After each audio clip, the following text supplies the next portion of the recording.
한기식의 국제시장, 동아대학교 국제전문대학원 한기식 교수 스튜디오에 함께합니다. 안녕하세요. 어서 오십시오. 안녕하십니까? 네, 교수님 월요일에 또 이렇게 인사를 드립니다. 자, 근데 인도의 상황이 지금 정말 좋지 않습니다. 코로나 쓰나미 하루 확진자가 40만 명을 돌파하면서 정말 좋지 않은 상황이더라고요. 하루 확진자 수 종전 최고 기록 미국이 가지고 있었습니다. 30만 명이었거든요. 단숨에 깨버렸습니다. 지난 5월 1일 지난 주말 확인해 보니까 40만 1,000명쯤 됩니다. 그런데 이게 참 걱정인 게요. 2월까지만 하더라도 인도가 안정적으로 관리되고 있었습니다. 네네네. 하루 10,000명 이하 수준이었거든요. 인구가 14억 정도니까 하루에 10,000명, 9,000명 정도 수준이면 관리 잘 된다고 봤거든요. 그래서 3월부터 갑자기 폭증세로 돌아서기 시작했습니다. 한 2달 만에 결국은 지금 누적 확진자 수가 1,900만 되고 하루에 사망자만 3,000명이 넘어갑니다. 이 한 2달 사이에 무슨 일이 있어서 이런 거냐 하면은 두 가지로 할 수 있습니다. 역시 방역 무관심입니다. 지금 언론 보도만 보더라도요. 봄을 맞아가지고 힌두교 축제 같은 것들이 많이 있었거든요. 거기에 마스크 없이 초대형 축제를 즐기는 모습들이 많이 나왔거든요. 우려된다고 했었고요. 또 하나는 정치권이 문제입니다. 아니 이렇게 야당이 그렇게 연기 요청을 했는데도 지방선거를 강행했습니다. 그런데 그 강행을 한 이유가 인도는 29개 연방으로 되어 있는 연방 국가이거든요. 거기에 한 4개, 5개 주 정도로 돌아가면서 지방선거를 합니다. 한꺼번에 못하니까. 그런데 연기를 하려고 하다가 이번에 예정되어 있는 4개 주가 여당이 약간 좀 지지세가 강한 지역이었거든요. 연기하지 않고 바로 강행을 했습니다. 그런데 인도의 모디 총리가 자기 여당에 대한 지지세가 강한 지역이라고 강행을 했지만 이번 선거 결과는 그렇게 되지 않을 거라고 저는 봅니다. 여기에 대해서 야당이 집중적으로 공격하고 이 만약에 확진자 수가 올라가면 전부 여당 또 총리 책임이다라는 그런 집중 포화를 퍼부었거든요. 그래서 확진자들은 올라가고 또 여당 의석수는 줄어들 거라는 저는 그런 예상을 합니다. 그래서 또 하나의 이유는 백신 접종이 또 너무 느려요. 방역 무관심 플러스 백신 접종이 느려가지고 아까 말씀드렸지만 인도 14억 인구인데 지금까지 백신 2차분 접종을 다 마친 인구가 2,800만 명밖에 안 됩니다. 그럼 인구의 한 2% 정도밖에 안 되거든요. 이러니까 한번 퍼지기 시작하니까 도저히 지금 통제가 안 되는 지경이 있습니다. 그런데 국제사회는 인도가 이렇게 확진자 40만 명 돌파하는 위기 상황이 오니까 중국하고 미국이 지원 경쟁에 나섰습니다. 인도를 이제 자기 편으로 만들려는 노력들을 하는 거죠. 중국은 최근까지 국경 분쟁을 벌였잖아요. 인도하고 사망자도 나오고 이랬는데 인도에 전폭적인 지원 약속을 했습니다. 시진핑 주석이 위로 전문도 보내고 왕이 외교부장이 직접 인도 외교부 장관하고 통화도 하고 방역 물품을 최대한 지원하겠다고 지금 유화적인 제스처를 취하고 있고 미국은 최근에 인도하고 밀착 중이잖아요. 그런데 거기에 벌써 아스트라제네카 백신 2천만 회분을 공급을 약속을 했고 의약품, 방역용품 1억 달러니까 약 한 1,100조, 천억 넘어가는 그런 방역용품을 이미 지원을 하고 있습니다. 그러니까 미국하고 중국하고 다른 또 이유도 있겠지만 서로 지금 지원을 하고 있으니까 좀 하루 빨리 지금 이렇게 화면으로 이 상황을 보니까 와 진짜 못 보겠더라고요. 그러니까 하루 빨리 조금 이 확진 추세를 좀 잡았으면 싶고요. 지금 현재 전 세계가 백신이 부족한데 러시아 백신 스푸트니크 이거 도입 국가가 늘어나는데 동유럽 국가들은 EU 승인 전에도 독자적으로 도입하겠다 해갖고 좀 논란이 있다고요? 원래 처음에 러시아 백신 스푸트니크 V 별로 관심이 없었잖아요. 물 백신이라는 별명이 있었잖아요. 임상 3차 임상도 안 거치고 이래가지고 못 믿겠다. 물로 만든 백신 아니냐 이런 비아냥도 많이 있었거든요. 그런데 최근에 말씀하신 것처럼 백신이 부족하고 이러니까 스푸트니크 V에 대해서 상당히 지금 관심이 높아졌습니다. 그리고 전 세계 63개국이 있죠. 아침까지 조사해 보니까 이미 긴급 사용 승인을 했습니다. 도입 국가가 급속도로 늘어나고 있어요. 지금 아까 말씀드린 인도 지금 재빨리 300만 회분을 도입 승인을 결정을 했거든요. 그리고 인도 국내에서 위탁 생산하겠다라는 계약도 체결하고 필리핀은 2천만 회분까지 지금 도입을 했더라고요. 터키도 지금 여기에 마지막 열차를 타고 있고요. 지난주에 긴급 승인을 했고.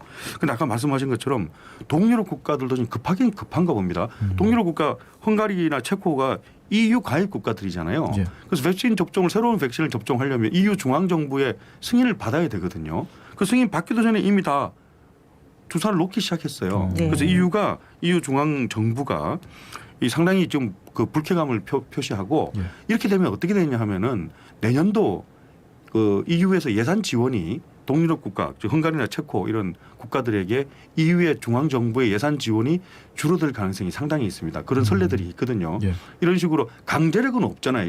EU가 그 27개 나라 연합이니까. 네. 그래서 예산을 적게 지원하는 수로 이제 페널티를 주거든요. 그런데 그런 것까지 감수하고까지 러시아산 백신을 도입을 하니까 상당히 급하다고 볼 수가 있고, 근데 모든 나라들이 지금 급해서 러시아산 백신을 도입하는데 반드시 그런 건 아니에요. 예. 브라질은 급하긴 급하잖아요. 그런데 브라질은 2차례나 러시아산 백신은 우리는 거부한다라고 공개적으로 발표를 하면서 예. 뭐라고 했냐면 얀센 백신이나 아스트라제네카 백신처럼 혈전 부작용이 있으니까 우리는 승인을 거부한다라고 공개적으로 발표를 했거든요. 그래서 러시아는 여기에 대해서 상당히 강하게 반발하고 있습니다.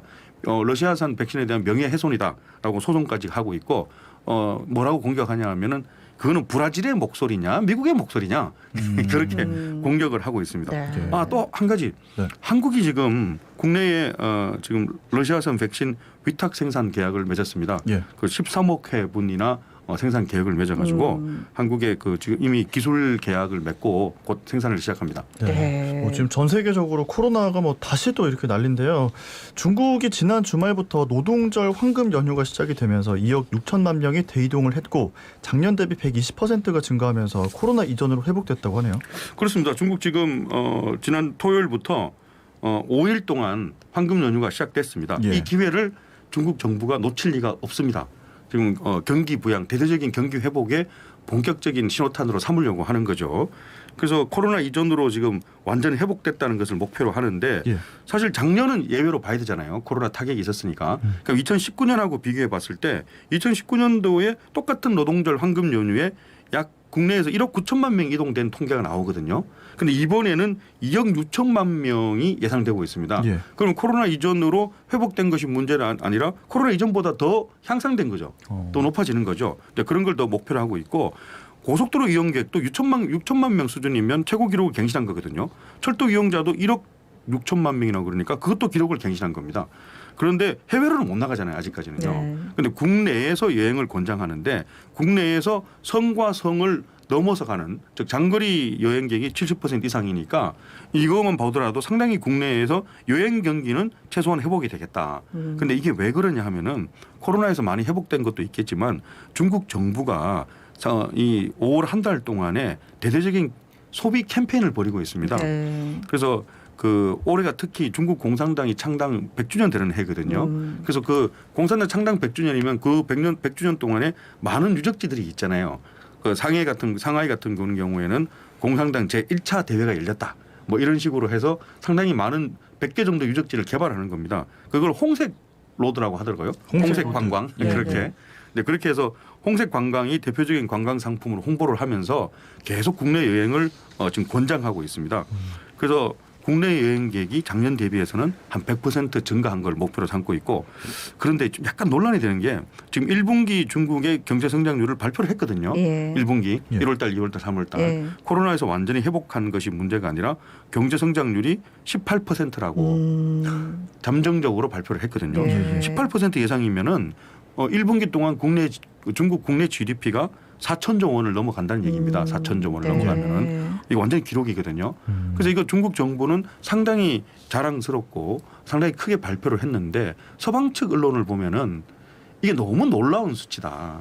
이게 과연 믿을 수 있겠느냐 이런 얘기가 나오면서 코로나 1년 반 동안 미국은 리더십을 잃어버렸고 중국은 신뢰성을 잃어버렸다. 뭐 그런 보도를 하더라고요. 못 믿겠다라는 것이죠. 아니, 믿고 못 믿고를 떠나서 와 인구가 너무 많으니까 이런 상황에서도 어쨌든 간에 이런 발표를 하는구나 놀랍기도 하고요. 우리가 이 시간에 여러 번 얘기를 했지만 도쿄올림픽 참 해야 되나 말아야 되나부터 시작해가지고 지금 여러 가지 문제들이 파생되고 있는데 이번에는 일본 간호사들이 화가 났다고 해. 도쿄올림픽 조직위에서 간호사 500명을 파견 요청했다는데 어째 된 겁니까? 지금 이거 좀 균형 감각을 상실한 거 아닌가요? 예. 지금 지난 주말에는 저 아시아 쪽 뉴스를 이렇게 그 헤드라인 국제 뉴스를 검색해 보면은 대부분 이 재팬 너스 이런 얘기가 많이 나오거든요. 서방 측에서도 이런 걸 보도를 하면서 뭐라고 보도하면 일본 정부가 올림픽이라는 정치적인 행사 때문에 완전히 균형 감각을 상실했다 이렇게 나오거든요. 예. 이거 한번 들어보셔야 됩니다.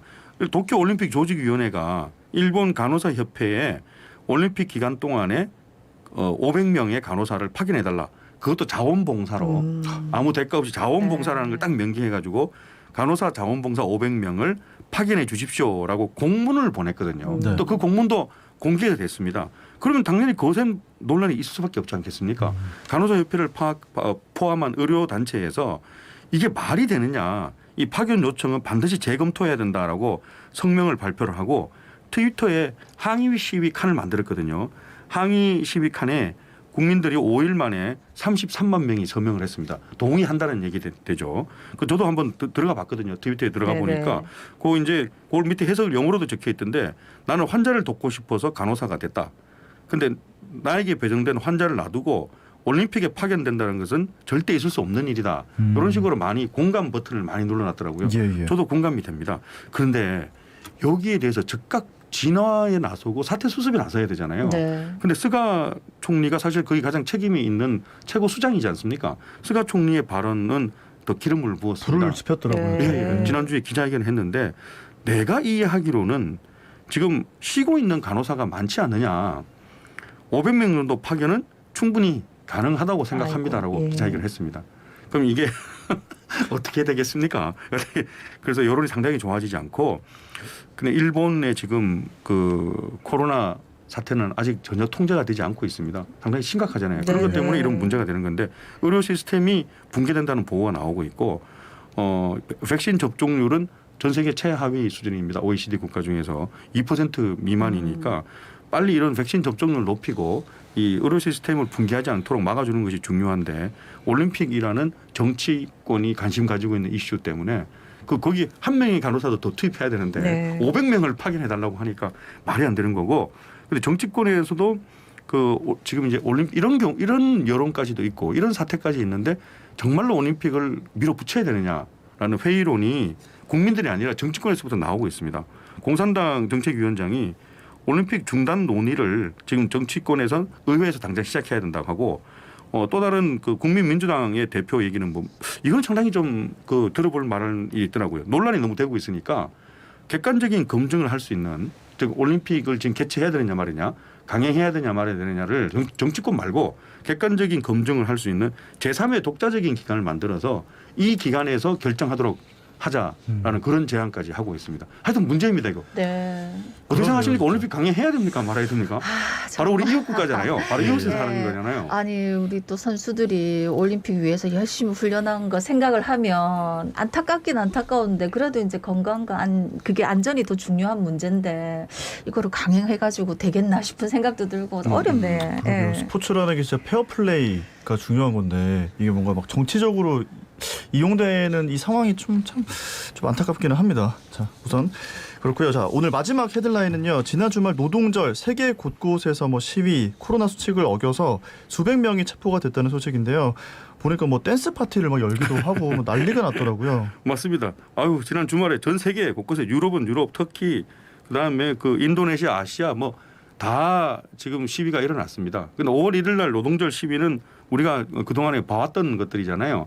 근데 그 시위 구호를 보면 주요 구호는 노동자 권익 보호하라, 경제 정의 실천하라 이런 거였잖아요. 근데 이번 전 세계 곳곳의 노동절 시위의 구호를 저는 그 구호 같은 거 자세히 보는 편이거든요.